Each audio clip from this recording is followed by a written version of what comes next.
Hello student, welcome back to my channel. कैसे हैं आप सभी लोग। आप लोग के एमआरएस में जो प्रीवियस ईयर के क्वेश्चंस हैं वो मैं आप लोग को सॉल्व करवा रही थी, जिसमें कि हम आईसीटी के क्वेश्चंस को सॉल्व कर रहे थे। तो इससे पहले मैंने आप लोगों के लिए पीजीटी और जो टीजीटी में आईसीटी के क्वेश्चंस आए थे वो सॉल्व करवा दिए थे।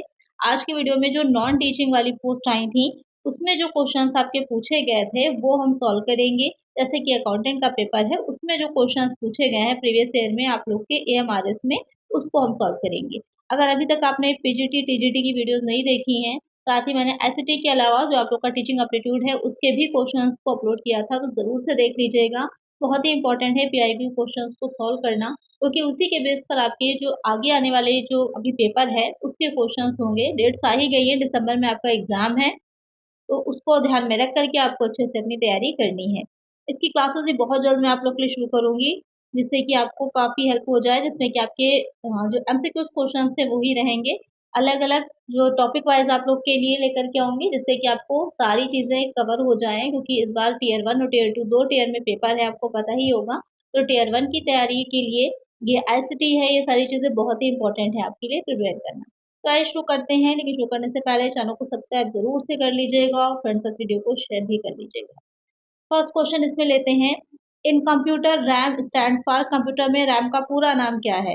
तो रैम की फुल फॉर्म पूछी है, जैसे कि आपने जो प्रीवियस मैंने टीजीटी का पेपर आप लोग के लिए अपलोड किया था, तो उसमें किस चीज़ की फुल फॉर्म पूछी थी। तो उसमें यूपीएस जो होता है उसकी फुल फॉर्म पूछी थी कि अनइंटरप्टेड पावर सप्लाई, और साथ ही जो टीजीटी पीजीटी दोनों पेपर मैंने अपलोड किए थे वहां पर, और दूसरे पेपर में जो था वो एचटीटीपीएस की फुल फॉर्म पूछी थी। तो एक पैटर्न आप देख रहे हैं कि जो पेपर्स प्रीवियस में हुए हैं, एक पेपर जैसा आया है सेम वैसा ही सेकंड और थर्ड जितने भी पेपर हैं एक ही पैटर्न पर बने हुए हैं। तो तीनों में ही आपकी फुल फॉर्म पूछी गई हैं। एक में आपकी यूपीएस की पूछी थी, एचटीटीपीएस की पूछी, और इसमें आपकी जो नॉन टीचिंग वाला था रैम की पूछी है। तो फुल फॉर्म को अच्छे से कहीं पर नोट कर लीजिएगा कि फुल फॉर्म पूछी जानी है, उसको आपको अच्छे से तैयार करना है।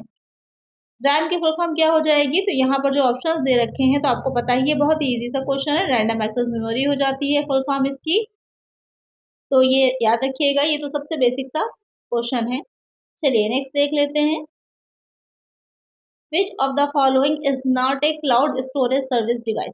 निम्नलिखित में से कौन सा क्लाउड स्टोरेज सेवाएं या उपकरण डिवाइस नहीं होता। फ्लॉपी ड्राइव है, वन ड्राइव है, आई क्लाउड है, गूगल ड्राइव है। जो आपकी क्लाउड स्टोरेज होता है, तो क्लाउड स्टोरेज का यूज आप कहीं भी कर सकते हैं ऑनलाइन।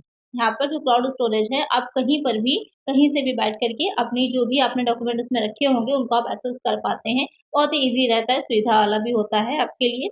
तो कौन सा इसमें से नहीं है ये पूछा, जो फ्लॉपी ड्राइव होती है वो नहीं है, बाकी ये तीनों ही चीजें होती हैं। तो करेक्ट आंसर ऑप्शन ए हो जाएगा। अच्छा क्वेश्चन है, इसको भी ध्यान में रखिएगा। चलिए नेक्स्ट है। नेक्स्ट क्वेश्चन है, विच of the following is not one of the standard file extension of an image file. जो एक इमेज फाइल होती है इसमें से आपको बताना है कि कौन सा उसका फाइल एक्सटेंशन नहीं होता। जैसे कि आप लोग फॉर्म फिल करते हैं तो वहां पर अपना फोटो अपलोड करते हैं, उसमें तो किस फॉर्मेट में होता है, तो मोस्टली वो जेपीजी फॉर्मेट में होता है या जेपीईजी फॉर्मेट में होता है। इसके अलावा इसमें और जो होते हैं कि जैसे डॉट वेव है, डॉट बीएमपी है, डॉट जेपीजी, डॉट पीएनजी, तो ये तीनों ही क्या है, ये तीनों ही आपके इमेज फाइल के एक्सटेंशन होते हैं। लेकिन जो डॉट डब्ल्यू ए वी होता है ये इसका एक्सटेंशन नहीं होता। ये किसका होता है, तो ये ऑडियो जो फाइल्स होती हैं, ऑडियो फाइल्स, उनका एक्सटेंशन होता है। तो इसको ध्यान में रखिएगा, क्योंकि जो आपका टीजीटी पूछा गया था तो वहाँ उससे रिलेटेड ये क्वेश्चन था। वहां पर ये था कि कौन सा ऑडियो का नहीं होता, तो पीडीएफ वाला जो था वो आंसर करेक्ट था। जरूर से देख लीजिए वो वीडियो, तो आपको समझ में एक पैटर्न आ जाएगा कि किस तरह से क्वेश्चन पूछे जा रहे हैं। लिंक आपको इस वीडियो के डिस्क्रिप्शन में मिल जाएगा। जो इससे पहले की जो आईसीटी की वीडियोस मैंने अपलोड करी थी, तो जरूर से देख लीजिएगा। करेक्ट आंसर है ऑप्शन ए। नेक्स्ट क्वेश्चन है, which type of network mostly we build when two or more branches of an organization situated in different countries are connected together using internet। जब किसी संगठन की दो या दो से अधिक शाखाएं जो है वो अलग अलग देशों में, यहाँ पर ध्यान दीजिएगा कि जो शाखाएं यानी कि ब्रांचेस है किसी ऑर्गेनाइजेशन के अलग अलग कंट्रीज में, डिफरेंट कंट्रीज में, सपोज कर लीजिए कि इंडिया में है, एक जो है वो अमेरिका में है, ऑस्ट्रेलिया में है, किसी अदर कंट्री में है। तो वहां पर उनको आपस में कनेक्ट करने के लिए कौन से इंटरनेट का आप यूज करते हैं, या कौन से इंटरनेट नेटवर्क का आप यूज करते हैं। मैन का, वैन का, पैन का, या फिर यहाँ पर चौथा ऑप्शन जो है वो आपका हो जाएगा लैन का। तो यहाँ पर आप किसका यूज करते हैं, तो वो हो जाता है यहाँ पर क्योंकि यहाँ पर वर्ल्ड वाइड क्योंकि काफ़ी बड़े लेवल की बात हो रही है, तो वाइड एरिया नेटवर्क यानी कि वैन का यूज़ किया जाएगा। तो एक आंसर हो जाएगा ऑप्शन बी। तो ऐसा ही क्वेश्चन टीजीटी और पीजीटी में भी पूछा गया था। तो एक सिंपल सा पैटर्न है, उसको तो जो भी एग्ज़ाम आपके आगे भी होते जाएँगे जैसे एमआरएस के, तो वहाँ पर उसके भी पीआईक्यूज़ मैं आप लोग को दे दूँगी, जिससे कि आपको ये आइडिया लगे किस तरह किस पैटर्न पे क्वेश्चंस पूछे जा रहे हैं, तो उसकी भी तैयारी आप अच्छे से कर लीजिएगा। यहाँ पर करेक्ट आंसर है ऑप्शन बी, लेकिन इसके लिए चैनल को सब्सक्राइब ज़रूर से कर लेना है। चलिए नेक्स्ट क्वेश्चन है, विच of the following is an example of A popular web browser? निम्नलिखित में से एक लोकप्रिय वेब ब्राउज़र का उदाहरण कौन से यानी कि बहुत ज़्यादा यूज़ किया जाता है, वो आपको बताना है web browser. Microsoft Office, Excel, Microsoft Access, Microsoft as.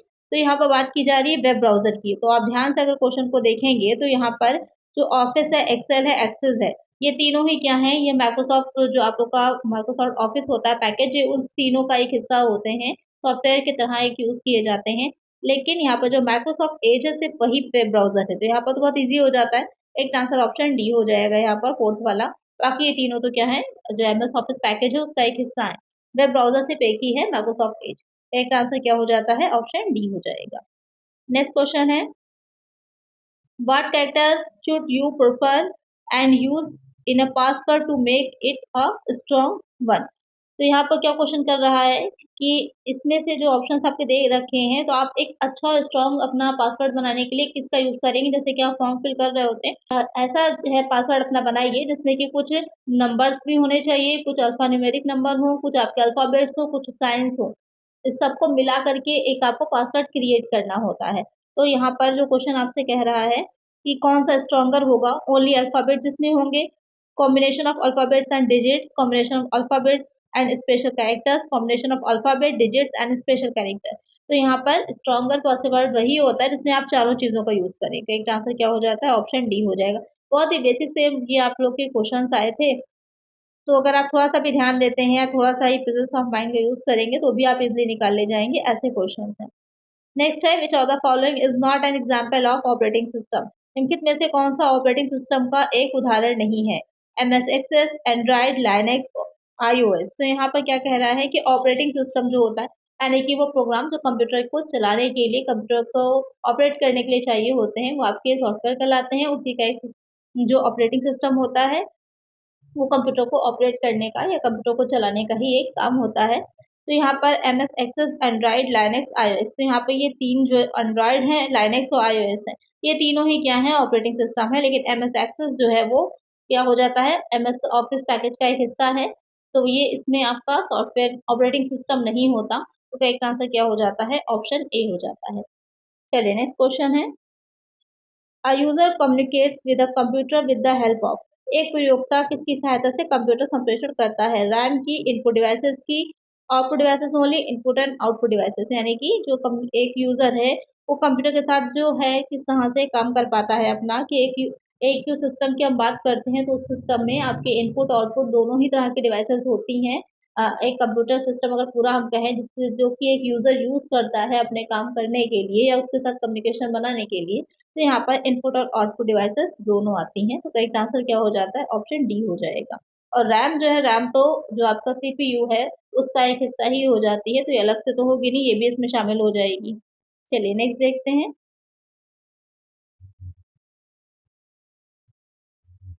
Which of the following is the, थोड़ा-सा जो ब्लर है मैं आप लोग को भी पढ़ देती हूँ। Which of the following is the largest memory unit compare to the other available options? यहाँ पर कह रहा है कि यहाँ पर जितने भी ऑप्शंस अवेलेबल हैं उसमें सबसे जो लार्जेस्ट मेमोरी यानी कि सबसे बड़ी मेमोरी कौन सी होगी, ये क्वेश्चन पूछ रहा है। किलोबाइट है, गीगाबाइट है, टेराबाइट है, मेगाबाइट है। तो आपको पता ही होगा कि अगर हम इसको इस तरह से लिखें तो सबसे पहले केबी आ जाता है, उसके बाद क्या आता है, केबी के बाद हमारा, केबी के बाद आ जाता है मेगाबाइट, एमबी जिसे कहा जाता है, एमबी के बाद मेगाबाइट के बाद आ जाता है गीगाबाइट, जीबी जिसे कहा जाता है, उसके बाद आ जाता है टेराबाइट। तो यहाँ पर जो टीबी होता है वो सबसे बड़ा हो जाएगा। तो करेक्ट आंसर क्या है यहाँ पर, ऑप्शन सी वाला, थर्ड वाला पोर्शन जो है वो करेक्ट हो जाएगा। तो इसको भी ध्यान में रखिएगा, कन्वर्ट करने को भी दे सकता है। और जो आपका टीजीटी में पूछा गया था तो कुछ इस तरह से बना करके दिया गया था, आपको बताना था कि करेक्ट कौन सा है। तो इस तरह के क्वेश्चंस आपके एक पैटर्न पे चल रहे हैं और उसको ज़रूर से ध्यान में रखना है आपको। चलिए नेक्स्ट क्वेश्चन है, which software generally preferred most out of the following option to write a format leave application with basic text and paragraph formatting bold italics underline etc। तो क्वेश्चन क्या कह रहा है, बेसिक टेक्स्ट और paragraph formatting यानी कि bold कर सके, इटैलिक में लिख सके, अंडरलाइन कर सके के साथ औपचारिक अवकाश है तो आवेदन लिखने के लिखित विकल्पों में से आमतौर पर किस सॉफ्टवेयर को सर्वाधिक प्राथमिकता दी जाती है। तो यहाँ पर क्वेश्चन कह रहा है कि आपको एक एप्लीकेशन लिखनी है, बेसिकली उस एप्लीकेशन में लीव एप्लीकेशन लिखनी है। आपको उसमें ये चीज़ देखनी होती है, जैसे कि एप्लीकेशन हम लोग लिखते हैं तो एक पैरा बना करके लिखने होता है। कुछ जो अल्फ़ाबेट होते हैं कैपिटल में होते हैं, जो स्टार्टिंग जहाँ से हम करेंगे, तो उन सारी चीज़ों को या कुछ इम्पोर्टेंट है तो उसको अंडरलाइन करते हैं। तो उन सब चीज़ों को ध्यान में रखते हुए एक डॉक्यूमेंट हमको जो एप्लीकेशन जो अपनी लिखनी है अवकाश के लिए, तो हम किसका यूज़ करेंगे? डॉक्यूमेंट जब भी कोई किसी भी तरह का कोई बन रहा है तो उसके लिए एमएस वर्ड का यूज़ किया जाता है। एक आंसर हो जाता है ऑप्शन बी। तो यहाँ पर आप देख रहे होंगे कि आपको एमएस ऑफिस का जो पूरा है उसको बहुत अच्छे से तैयार कर लीजिएगा। शॉर्टकट कीज़ बहुत अच्छे से तैयार कर लीजिएगा, बहुत ही इंपॉर्टेंट है, इससे भी क्वेश्चन आप देख रहे हैं। इसके अलावा जो आपके फुल फॉर्म्स हैं उनको भी अच्छे से तैयार करना है, तो इसकी अलग से मैं क्लासेस आप लोग के लिए लेकर के आऊँगी जिसमें कि इसी से रिलेटेड आप लोग के इसी तरह के क्वेश्चंस रहेंगे जिससे कि आपको अच्छे से तैयारी हो जाए। तो आज की वीडियो में इतना ही, आई होप वीडियो अच्छी लगी होगी, समझ में आ गया होगा। इसी तरह के और क्वेश्चंस के लिए चैनल को ज़रूर से सब्सक्राइब कर लीजिएगा और फ्रेंड्स को वीडियो को शेयर भी कर दीजिएगा। अभी केवीएस की वैकेंसी भी आने वाली है तो बहुत जल्द केवीएस की भी पीवाईक्यू मैं स्टार्ट करने वाली हूँ, तो चैनल पे बने रहिए। चलिए आज की वीडियो में इतना ही, मिलते हैं नेक्स्ट वीडियो में। Thank you.